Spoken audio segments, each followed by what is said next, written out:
Oui. Merci la parole et je vous en remercie. Permettez-moi de saluer le directeur général de l'ARS. Vous saluer, cher président. Mesdames et messieurs, je salue le délégué militaire départemental. Je salue donc la directrice de cabinet, sous-préfète en charge des questions de sécurité. À mes côtés, je salue le représentant de la protection civile, de la Croix-Rouge et bien d'autres représentants du SDIS, service départemental d'incendie et secours, et bien d'autres personnes en vos qualités respectives. Deux, trois réactions, si vous permettez, par rapport à votre propos. La première, c'est de vous féliciter pour la démarche engagée, qui est novatrice, disait tout à l'heure dans son propos liminaire le directeur général de l'ARS, et qui est non seulement novatrice, mais volontariste.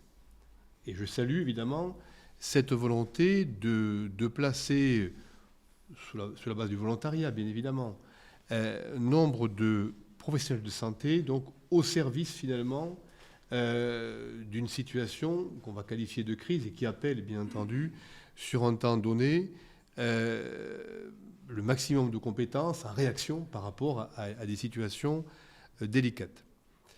Vous avez dit tout à l'heure, et vous avez insisté à votre propos, je le comprends aisément, que finalement la réaction sur laquelle vous prenez votre dynamique est liée à la gestion Covid, disiez-vous. La gestion Covid, moi je l'ai connue, j'étais dans la région Grand Est, à Strasbourg, quand l'affaire s'est déclenchée, donc je l'ai vu de près, si je puis dire, avec évidemment tous ceux qui y contribuent, à un moment où on mourait de la Covid et on ne savait pas véritablement comment faire pour s'en prémunir. C'était bien avant qu'on arrive à la vaccination.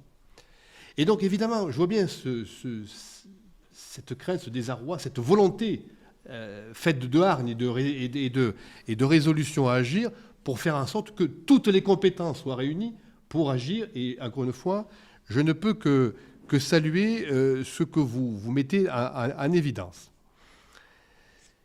Il y a simplement quelques observations que je souhaitais faire en complément, non pas pour souligner des réserves particulières, mais tout simplement pour livrer des éléments de réflexion complémentaires. Le premier, c'est que vous faites référence à la crise Covid qui a suscité l'enquête, le sondage que vous preniez en référence, qui est une crise sanitaire inédite, sur laquelle effectivement on avait à la fois collectivement que peu de repères, pour ne pas dire pas du tout, et on apprenait en marchant, comme me dirait de manière très, très imagée les uns les autres. Donc on en tire régulièrement d'ailleurs des enseignements. Je pense qu'effectivement il est, mais ça sur le plan purement sanitaire, je serai le directeur général de l'ARS d'y revenir, il me paraît en tous les cas judicieux d'y associer toutes les compétences. Et si par malheur on devait être rattrapé par une autre crise sanitaire du même genre, je pense qu'il faut avoir récemment une attitude complémentaire, différente quant aux premières réactions à mener avec tous les partenaires.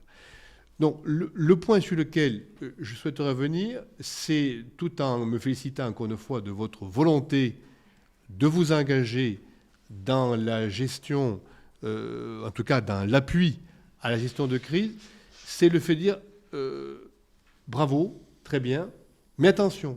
C'est-à-dire qu'un certain nombre de mes collaborateurs, tous ceux qui m'accompagnent aujourd'hui, passent une part importante de leur temps à préparer précisément des dispositifs, des plans, à s'entraîner. Je vous invite dès maintenant, et j'espère que vous prendrez la balle au bon, ce vendredi, hasard du calendrier, je ne savais même pas que vous alliez évoquer le sujet, pour tout vous avouer, nous déclenchons un plan Novi. Nombreuses victimes à Charolles. Je vous y invite. Vous serez aux premières loges pour voir effectivement le déroulé du dispositif et comment, dans l'action, interviennent au-delà des forces de sécurité intérieure, comment interviennent les services de secours. En première intention, après avoir installé un PMA, un poste médical avancé, et avant l'évacuation sur le dispositif hospitalier. Ça permet déjà d'échanger des positions, possiblement de voir comment on peut encourager le volontarisme et les initiatives pour aller plus loin.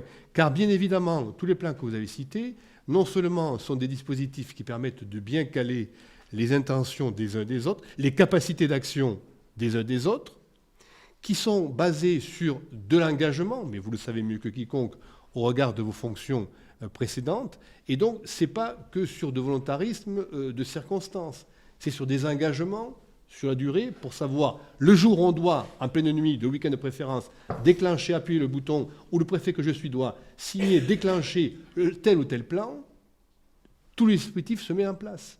Parce que demain ou après-demain, le jour où on viendra nous chercher en responsabilité, en compétence, en efficacité, il faut que tous nous puissions dire nous avons fait le maximum ainsi qu'il a été prévu. C'est tout l'intérêt des plans, évidemment, et de attentes de notre société. Donc, moyennant quoi, avec cette approche-là et cette volonté d'articuler le mieux possible nos capacités à agir, et on a besoin de toutes les personnes. Moi, je suis de ceux qui plaident la modestie, en appelant à toutes les compétences, évidemment.